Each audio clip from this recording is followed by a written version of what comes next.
কাজ কাম নাই? সারাক্ষণ থেকে বন্ধু বান্ধবদের সাথে আড্ডা দিতে থাকেন, এগুলো তো ভালো ছেলের লক্ষণ না। বিয়ে করতে হবে না আপনাকে, বউ পালতে হবে না। এই মেয়েটা কে? ঝড়ের গতিতে সব কিছু বলে গেল। আমি তো এবারে চিনি না, এই মেয়েটা কে? চিনিস না মানে? এই সারা এলাকার লোকজন জানে এই মেয়েটা তোরে পছন্দ করে, আর তুই বলছিস যে চিনি না। আচ্ছা, এভাবে আর কতদিন ডুবে ডুবে জল খাবি বলতো? আর একটু সময় দে না আমাকে। তোর এইভাবে সময় নিতে নিতে দেখবি তোর জায়গা অন্যজন নিয়ে গেছে। তার থেকে সময় থাকতে থাকতে এখনই মনের কথাটা বলে দে। আমি তো আমার মনের মানুষকে প্রতিদিন আমার মনের কথা বলি। কি আপু, তোকে আজকালকে একটু অন্যরকম লাগতেছে। তুই কি আবার নতুন প্রেমে পড়লি নাকি? তুই না অনেক পেকে গেছিস, যা পড়তে যা। শোন, আজকে কিন্তু তোকে চিঠিটা দিতেই হবে, কোনোভাবেই মিস করা যাবে না।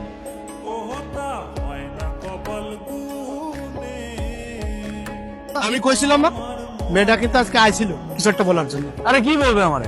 এই দিক দিয়ে হয়তো বা যাচ্ছিল, অট্টকল দেখার আগে নেই। আমি শিওর, শুধু শিওর না, অভার শিওর ওই মেয়ে তোকে কিছু বলতে আসছে। কোনো মেয়ে আছে নাকি তোর পছন্দের? তাহলে আমি বিয়ের প্রস্তাব নিয়ে যাই, তোর বিয়ে দিয়ে আমি তোর দুলা ভাইয়ের কাছে মালয়েশিয়া চলে যাই। আমার বিয়ে নিয়ে তোমার তো মাথা ব্যথা কেন? আর তোর সমস্যাটাকে বিয়ে করতে আমার সেটা বলতো। দেখো, আমি যখন সময় হবে তখন আমি ঠিকই বিয়ে করবো, তোমার তো টেনশন করা লাগবে না।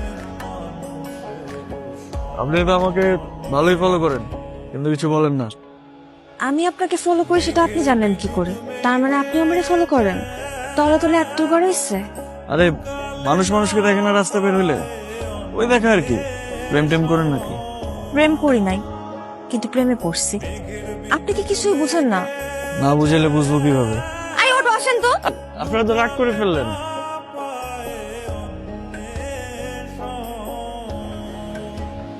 মামা, আপনি না বললেন জেরিন লেখাপড়া নিয়ে ব্যস্ত, এখন বিয়ে দিবেন না। কিন্তু জেরিন কোথায় লেখাপড়া করে এটা কি আপনি জানেন? এটা কেমন প্রশ্ন রবি? একটা ছেলের সাথে বিভিন্ন জায়গায় ঘুরে বেড়ায়। জেরিনের মা, জেরিনকে নিয়ে এদিকে আসো। আজ থেকে ওর বাইরে যাওয়া নিষেধ। কলেজের নাম করে কোথায় যায় কোনো খোঁজ খবর রাখো? কি করছো? একটা ছেলের সঙ্গে মেলামেশা করে বেড়ায়।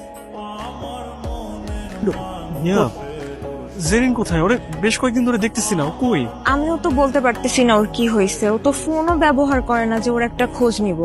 দেখো, নেহাল তোমার বান্ধবীকে অনেক পছন্দ করে।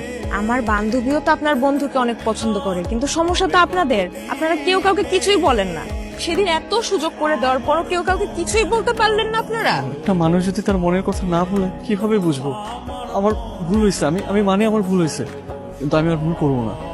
আমি ওকে সরাসরি বিয়ের প্রস্তাব দিব। দরকার হলে আমার বোনকে ওর বাসায় পাঠাবো, আর না হলে তুমি ওকে প্লিজ আমার সামনে একটু এনে দাও। আমি প্রয়োজন ওকে নিয়ে পালিয়ে যাব। প্লিজ কালকে ওকে আমার সামনে আনার একটু ব্যবস্থা করো। আমাদের ভালোবাসাটা শুরু হওয়ার আগে যেন শেষটা হয়ে যায়। কি এত জরুরি দরকার? তুই জানিস না কি হয়েছে? নেহাল ভাইয়া তো তোকে অনেক পছন্দ করে। এখন আর পছন্দ করে কি হবে? বাসা থেকে তো বাইরে হতে পারবো না। এখন কি হবে মানে? তোরা দুজন বাসায় কথা বলবি? এখন বাসায় কথা বলে আর লাভ আছে? রকি ভাই যে কাণ্ডটা করছে, না দিবে আমার বাসা থেকে বাইরে হইতে, না পারবো তার সাথে কথা বলতে। আমার তো বাসার মধ্যে আটকায় রাখছে।